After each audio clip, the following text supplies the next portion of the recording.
Courageous. Napakabuti ng Panginoon sa pamagitan ng programang ito, Be Strong and Courageous, ay makakadama po tayo ng panibagong kalakasan at pag-asa.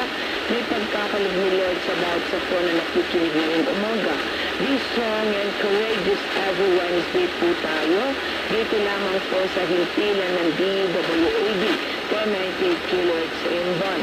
Nagagalak po ako, Lord, na ipinagkakatiwala niyo ang programang Be Strong and Courageous. Maraming salamat po. Muli po niyong kapatid, Sister Lidka po Limanzano po, ay niyo makakasama sa loob ng 2 oras, alas 11 ng umaga hanggang 1:00 po ng hapon. Tuwing Wednesday po tayo.